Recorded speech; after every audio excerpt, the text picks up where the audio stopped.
On today's show, VW gets ready to storm up Pikes Peak on batteries. Car sales in Germany are red hot, and Alcantara cannot keep up with demand. All that and more coming right up on Autoline Daily.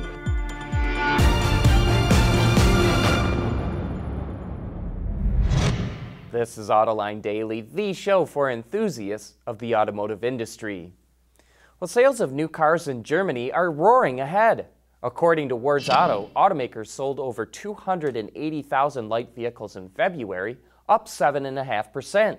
Year-to-date sales total more than 570,000 units, which is a 9.5% gain.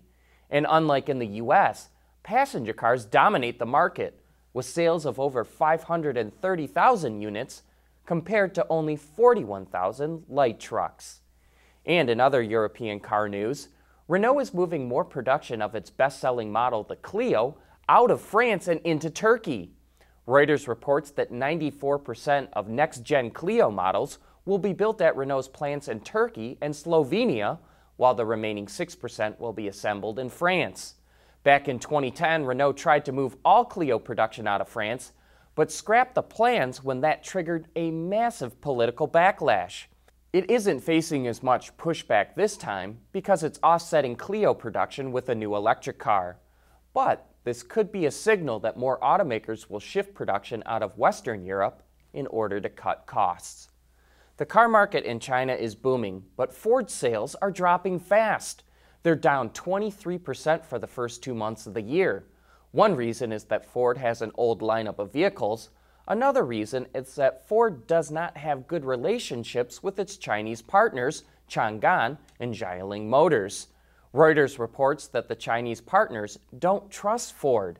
To change that around, Ford plans to promote more Chinese executives to work with its partners.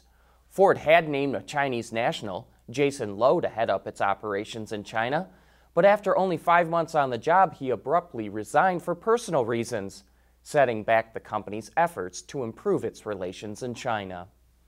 Volkswagen will charge up Pikes Peak with a car that has to be charged up. That's coming up next. Autoline Daily is brought to you by Bridgestone Tires, your journey, our passion. Dow Automotive Systems, advanced materials that deliver better results. And by Lear, a global leader in automotive seating and electrical systems. If you had to say Formula One's new protective halo bar looked like anything, what would it be? Well, if you said flip-flop, the folks at McLaren must have been thinking the same thing, because flip-flop manufacturer Gandy's will be a sponsor for the upcoming season and will have their name prominently displayed on McLaren's halo. When life gives you lemons, you make lemonade. And speaking of racing, the Pikes Peak hill climb has seen nearly every type of vehicle race, and recently electric vehicles have started to take over the mountaintop. And this year, Volkswagen hopes to take the top spot in the Unlimited category with this purpose-built EV. The Unlimited category pretty much allows engineers to do whatever they want with respect to technology, and we'd say that shows through on VW's race car. The Pikes Peak hill climb starts on June 24th. In another VW news, we're getting our first look at the new Touareg as it makes a 16,000-kilometer trip from Bratislava to Beijing, which is where the SUV will make its world premiere. While the front and rear are camouflaged, the updated styling doesn't seem to be as rounded off as the previous model.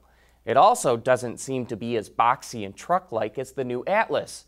So it kind of looks like VW is trying to hit a sweet spot between the Tiguan and Atlas.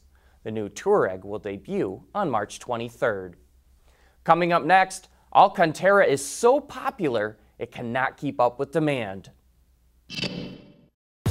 Whether it's on television, online, or through social media, Autoline knows how to effectively get your marketing message to the people you want to reach. Contact Stacy Eman today. Alcantara is a type of synthetic leather that automotive designers love to specify for the interiors of their cars. It feels like suede, yet it's 50% lighter than leather, an important consideration in today's push to reduce mass in order to increase fuel efficiency. Alcantara also promotes its environmental sustainability and became the first company in Italy to be officially certified as carbon neutral. At the moment, Alcantara cannot keep up with demand.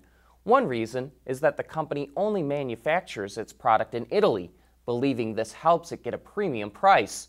Over the next 5 years, it's going to double production with new facilities in Modena, Italy. It will use that production to expand beyond automotive, which currently accounts for 80% of its sales.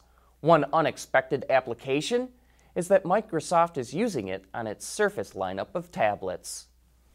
The 12 Hours of Sebring ran this weekend, and it was another terrific race. The overall win went to Nissan in the DPI, or prototype category.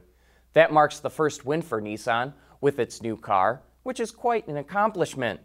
Porsche won the GT Le Mans category with its seemingly indestructible 911, and Lamborghini took the GT Daytona category with the Huracan. In NASCAR, Martin Truex and his Toyota Camry absolutely dominated the Auto Club 400 in Fontana, California. That's it for today. Thanks for watching. Please join us again tomorrow.